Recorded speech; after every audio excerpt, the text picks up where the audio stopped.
La laringe se separa de manera topográfica en tres grandes partes: la supraglotis, la glotis y la infraglotis.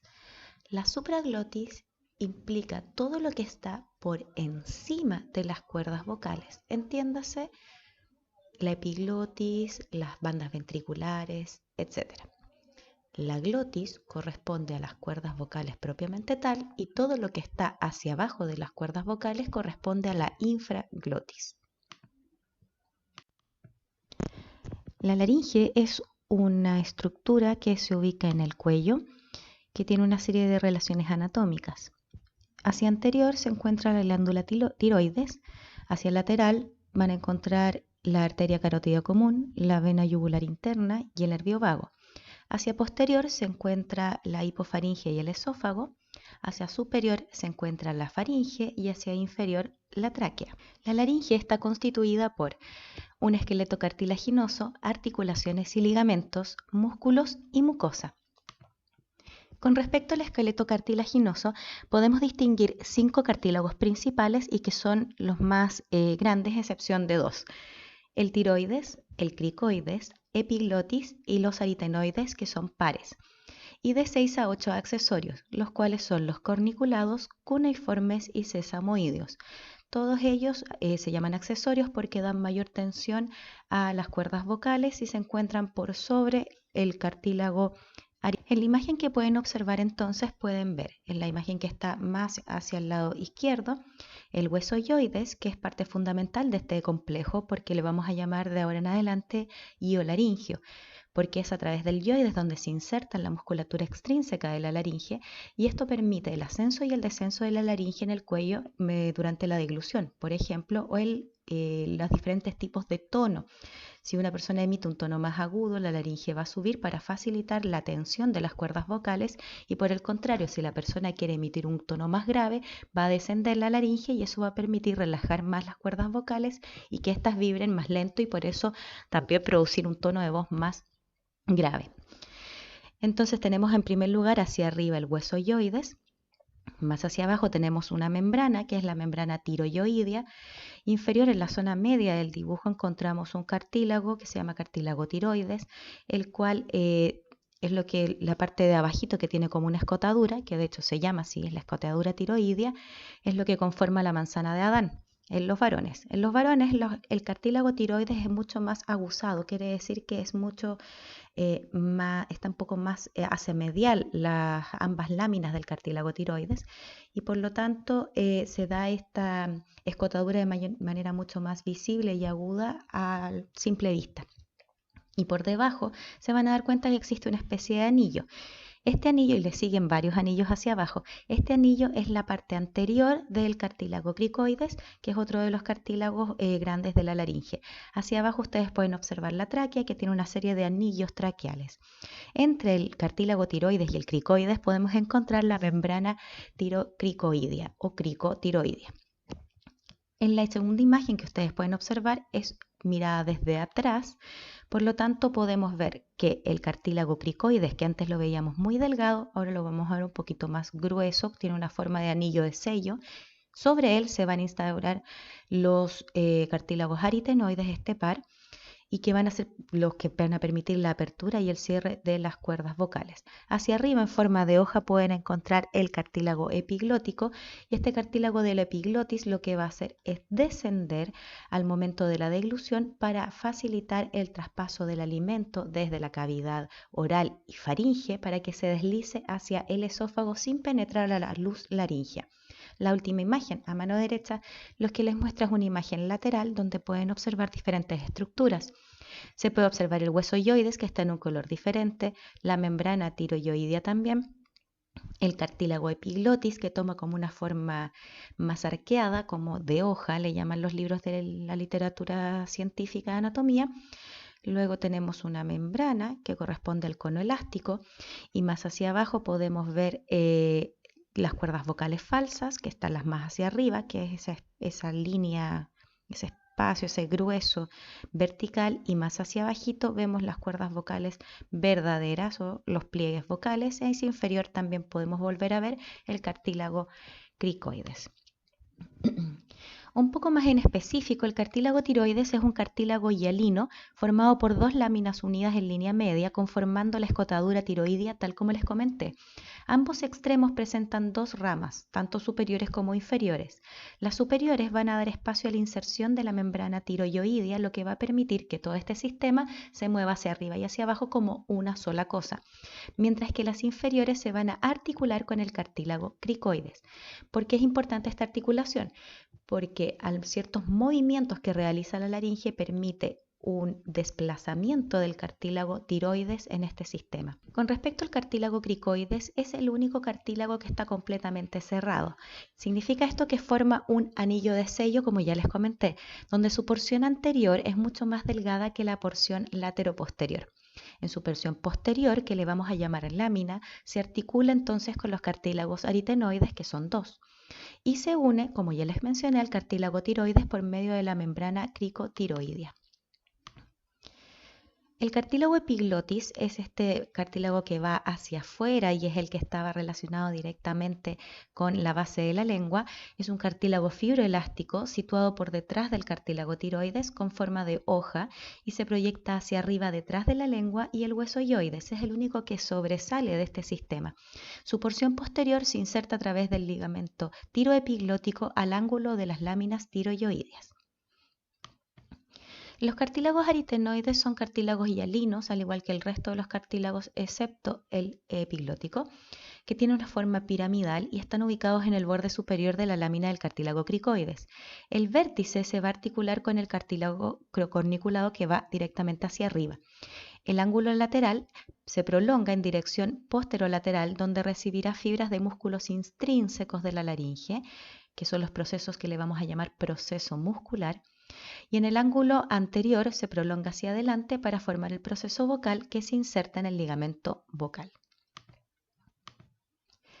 Los cartílagos corniculados son dos cartílagos fibroelásticos ubicados por encima del cartílago aritenoides, que van a dar rigidez a los repliegues aritenoepiglóticos. Y los cartílagos cuneiformes son también fibroelásticos muy pequeñitos, ubicados al nivel del repliegue ariepiglótico, que también le va a conferir más rigidez. Con respecto a los ligamentos y membranas, los ligamentos y membranas de la laringe son muchos, pero me voy a limitar a algunos en específico. Por ejemplo, la membrana tiroyoidea se extiende por debajo desde el borde superior del cartílago tiroides hasta el borde superior y posterior del cuerpo del hueso yoides y el borde interno de las astas mayores de este mismo hueso. Las membranas tiroideas está reforzada en su centro para formar el ligamento tiroyoideo medio. Sus bordes laterales están reforzados para formar los dos ligamentos tiroyoideos laterales, que se extienden desde el asta superior del cartílago tiroides hasta el extremo del asta mayor del hueso yoides. La membrana cricotiroidea es ya que membrana que va a unir el cartílago tiroides con el cartílago cricoides. Entonces va desde el borde inferior del cartílago tiroides hasta el borde superior del arco cricoideo y va a estar reforzado por delante, formando entonces el ligamento cricotiroideo medio.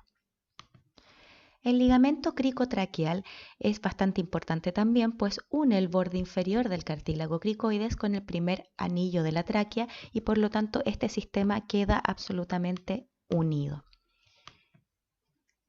Por otro lado, es importante mencionar la membrana elástica o cono elástico, que duplica la profundidad de la mucosa laríngea, también se le llama submucosa, y presenta algunos refuerzos. Los ligamentos aritenoepiglóticos en la parte superior, en la parte media los ligamentos vestibulares o tiroaritenoideos superiores y los ligamentos tiroaritenoideos inferiores. Esto va a pasar a ser una especie de cono, lo cual va a rodear completamente la laringe. Los ligamentos aritenoepiglóticos se van a insertar por delante en los bordes laterales de la epiglotis y por detrás en el borde anterior de los aritenoides, uniendo este sistema, lo cual permite que cuando se active el músculo aritenoepiglótico, la epiglotis descienda cubriendo la luz laríngea y así evitando el ingreso de cualquier cuerpo extraño a la vía aérea. Los ligamentos vestibulares o tiroaritenoideos superiores se insertan por delante del ángulo entrante del cartílago tiroides y por detrás de la fosita oblonga del aritenoides. Estos ligamentos discurren por los pliegues vestibulares o cuerdas vocales falsas. Las cuerdas vocales falsas en realidad no vibran, ni se mueven, ni deberían moverse durante la fonación. Recordemos que la laringe, su función principal no es la fonación. La función principal de la laringe es la respiración, o sea, permitir el intercambio gaseoso. Por otro lado, es proteger la vía aérea de la deglución y por otro lado es activar el esfínter de manera de poder hacer esfuerzos o, por ejemplo, pujar o fuerzas tan básicas como, por ejemplo, ir al baño. Estos repliegues vestibulares o estas cuerdas vocales falsas lo que hacen es reforzar este cierre laringio. Ahora, algunas veces en situaciones un poco patológicas, lo que ocurre es que estas cuerdas vocales falsas o repliegues, digamos, vestibulares, tienden a activarse durante la fonación, pero que quede claro que esto no debería ocurrir. Por último, tenemos los ligamentos aritenoepiglóticos inferiores que corresponden al ligamento de las cuerdas vocales propiamente tal, que se insertan por delante del ángulo entrante del cartílago tiroides, por debajo de los precedentes, por detrás de la apófisis vocal del aritenoides. La parte inferior o inflaglótica de la membrana fibroelástica de la laringe forma entonces este cono elástico que se inserta en el borde superior del cartílago tiroides.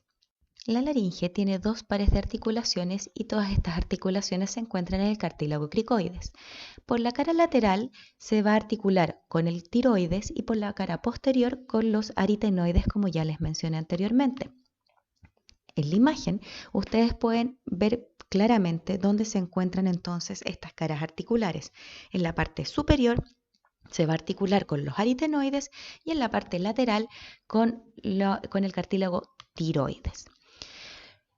La articulación cricoaritenoidea va a realizar movimientos bastante complejos de rotación, desplazamientos laterales, faculaciones anteroposteriores e inclinaciones mediales y laterales. Todas ellas van a permitir el movimiento de los aritenoides y por lo tanto la aproximación o alejamiento de las cuerdas vocales de la línea media. La articulación cricotiroidea es una artrodia entre las superficies articulares situadas en las hastes inferiores del cartílago tiroides y en las caras laterales del cricoides. Desde un punto de vista funcional, ambas articulaciones trabajan conjuntamente a través de un eje transversal que va a permitir dos tipos de movimiento. Uno es del deslizamiento, o sea que el tiroides se pueda trasladar hacia adelante y hacia atrás ligeramente, y la otra es de báscula o giro, que cae ligeramente hacia adelante. La laringe tiene dos tipos de musculatura, la extrínseca y la intrínseca. La extrínseca va a permitir el movimiento de la laringe como un conjunto, este sistema iolaringio. Fija la laringe a la base del cráneo, al hueso ioides, a la mandíbula y el esternón. Estos músculos conforman una cinta que se extiende desde el tórax y cráneo hasta el hueso ioides. La acción conjunta de la musculatura va a determinar la posición del ioides. La fuerte unión del ioides a la laringe entre este hueso y la laringe se va a traducir entonces en este complejo sistema de suspenso entre la base del cráneo y la apertura superior del tórax. Vamos a encontrar entonces que esta musculatura extrínseca se va a dividir entre los músculos suprayoideos y los infrayoideos. Los músculos suprayoideos también se van a separar en anteriores y posteriores, pero básicamente son cuatro. El digástrico, que tiene un vientre anterior y un posterior, el genioideo y el milioideo, que corresponden a los músculos suprayoideos anteriores, y los músculos suprayoideos posteriores, que corresponden al vientre posterior del digástrico, y el estiloyoideo. Por otro lado, vamos a tener en los músculos infrayoideos el tiroyoideo, el esternoyoideo, el homoyoideo y el esternotiroideo. Los músculos suprayoideos se insertan en el yoides y en porciones óseas del cráneo. Van a movilizar la laringe verticalmente hacia arriba, por lo tanto son elevadores de la laringe y se van a dividir en dos grupos, como ya les mencioné, anteriores y posteriores. La función de los músculos suprayoideos anteriores es llevar el yoides hacia atrás y por lo tanto traccionan la laringe hacia arriba y atrás. Cada uno de ellos va a estar inervado por algún nervio en particular. El vientre anterior del digástrico va a estar inervado por el nervio maxilar inferior, el genioideo por el nervio hipogloso y el miloioideo por el nervio maxilar inferior. El vientre anterior del digástrico nace de la fosita del digástrico y se inserta en el tendón intermedio que lo une con el vientre posterior del digástrico.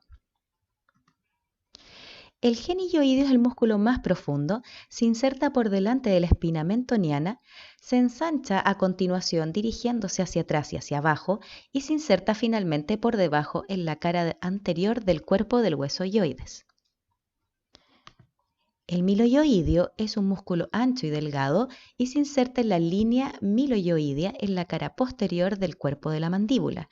Sus fibras se dirigen hacia adentro y abajo y terminan, las anteriores, por ejemplo, uniéndose con las del lado opuesto en el rafe medio, las posteriores en la cara anterior y en el borde inferior del cuerpo del hueso yoides y forman un suelo en el que descansan el músculo genioideo por dentro y la glándula sublingual por fuera. El músculo estiloioideo se localiza por delante y por dentro del vientre posterior del digástrico y paralelo al mismo. Se inserta por arriba en la parte posteroexterna de la apófisis estiloides y por eso es su nombre, y finaliza por debajo en la cara anterior del cuerpo y en la zona colindante con el asta mayor del hueso yoides. Con respecto a la musculatura infrayoidea, la función de los músculos infrayoideos es traccionar la laringe hacia abajo y por lo tanto son bastante importantes porque van a aumentar el largo del tracto vocal. Vamos a tener dos planos, uno profundo y uno superficial. En el plano profundo vamos a tener el esternotiroideo y el tiroyoideo y en el plano superficial el esternoyoideo y el homoyoideo. El esternoyoideo surge de la cara posterior del manubrio esternal y de la parte interna del primer cartílago costal.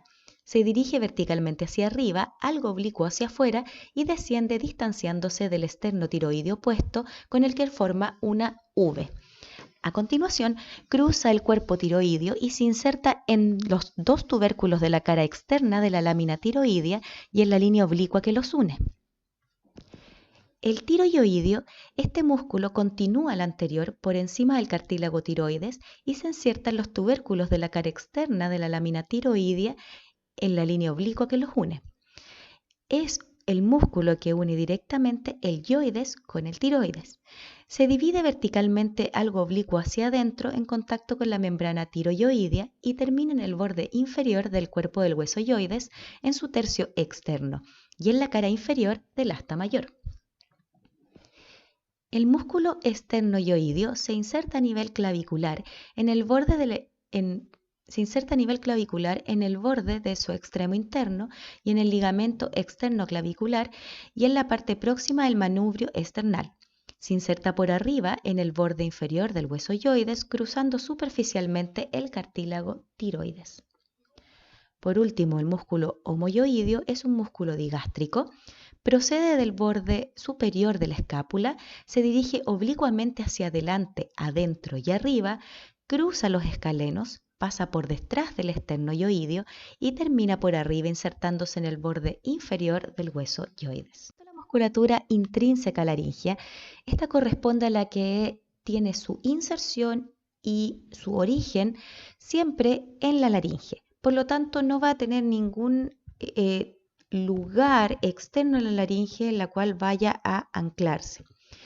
Estos músculos mueven las pequeñas porciones laringeas y van a modificar los pliegues vocales en su longitud, tensión y tamaño, y también la forma de la hendidura glótica o la forma que adquieren las cuerdas vocales, si están abiertas o si están cerradas. Vamos a distinguir varios tipos de musculatura laringea por su función.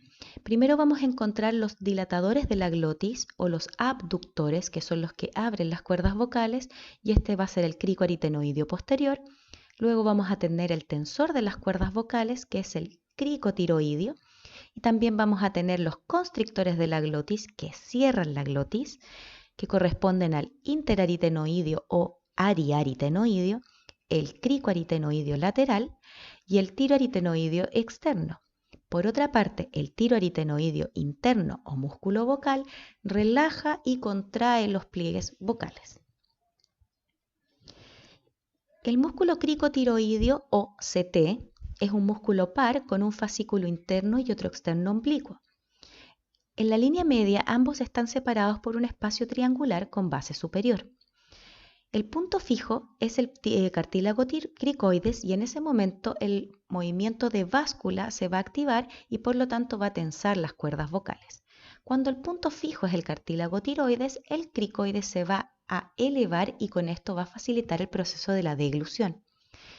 Este músculo está inervado por el nervio laríngeo superior en su rama externa.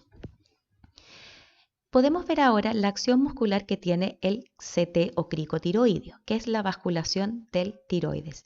Si este músculo se contrae, lo que vamos a encontrar entonces es un adelantamiento del tiroides, se va a ir hacia adelante y hacia abajo, como que hace una pequeña reverencia y estira entonces las cuerdas vocales tal como pueden ver en el diagrama. Les voy a dejar algunos videos también para que puedan orientarse. El músculo cricoaritenoideo posterior está por la cara posterior de la laringe y es importante para los movimientos de rotación de la articulación cricoaritenoidea. Se va a ir a insertar en el proceso muscular del aritenoides por el costado, tal como pueden ver en el diagrama. Es el más potente de los músculos de la laringe, es el único que separa las cuerdas vocales, el único dilatador de la glotis, el único músculo abductor y está inervado como todo el resto de los músculos intrínsecos por el nervio laríngeo recurrente. La acción de este músculo entonces es la rotación hacia externa de los aritenoides y tiene un músculo sinérgico, un músculo que es su contraparte, un antagonista que va a realizar la función contraria que se llama cricoaritenoideo lateral. El cricoaritenoideo lateral, llamado CAL, es un músculo par de forma cuadrilátera y ustedes se van a dar cuenta que apareció otro músculo en el diagrama. Es un antagonista entonces del cricoaritenoideo posterior y su acción es al contraerse rotar los aritenoides y con eso permitir también que la glotis se cierre y está inervado por el nervio laríngeo recurrente. Es el único músculo capaz de provocar la rotación interna de los aritenoides con aducción o aproximación de los pliegues vocales y por lo tanto, como ya les mencioné, cierra las cuerdas. El músculo interaritenoideo o ariaritenoideo posee dos fascículos. Si ustedes se fijan bien en el dibujo, aparece otro músculo que no habíamos visto. Hacia abajo vemos el cricoides con el cricoaritenoideo posterior y hacia arriba vemos una cincha, como una wincha, ¿cierto? Esta wincha corresponde al músculo interaritenoideo o ariaritenoideo, tiene una wincha transversa, que es la función transversa justamente, y tiene una wincha oblicua, que es la función oblicua, ¿ya? El músculo aritenoideo oblicuo es un fascículo oblicuo en la porción superficial y este músculo en general, este grupo muscular, aproxima los aritenoides y por lo tanto también aduce las cuerdas vocales, cierra la glotis, la estrecha y también está inervado por el nervio laríngeo recurrente. El músculo tiroaritenoideo en realidad son dos músculos, ¿ya? Pero en general vamos a hablar de él en este minuto como uno solo. Es un músculo par porque se encuentra a ambos lados de la laringe y es el más complejo de todos los músculos de la laringe, ¿sí? Esquemáticamente lo vamos a dividir en dos capas, la capa interna y la capa externa, y están inervados ambos por el nervio recurrente. Este mismo músculo, el músculo tiroaritenoideo en su porción interna, constituye entonces al músculo vocal. Ocupa el espesor de la cuerda vocal, constituyéndose entonces como el músculo vocal o también cuerpo de la cuerda vocal. Al contraerse, este acorta las cuerdas vocales y toda la superficie de la cuerda vocal se relaja. El músculo aritenoepiglótico es un músculo que, si bien no es vocal propiamente tal, es parte de la estructura laringea y sí tiene alguna relación con algunos elementos de corte acústico, de ganancia de armónicos, de cambios en la resonancia, pero en realidad no genera ningún tipo de cierre en las cuerdas vocales, pero sí tiene una función bastante importante y especial. Forma como un anillo o esfínter laríngeo periepiglótico que envaina la membrana fibroelástica laríngea. Desciende la glotis y esa es la función más importante que este músculo tiene. Si bien puede facilitar también la constricción de la glotis, facilitar el cierre de las cuerdas vocales, no es un protagonista en el cierre de las cuerdas vocales, sino que su protagonismo tiene relación directa con el descenso de la epiglotis durante la deglución.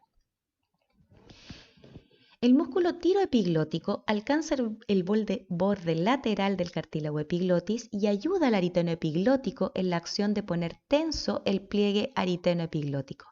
Y también entonces es el depresor de la epiglotis durante el cierre de la abertura laringea que se lleva a cabo durante la deglución.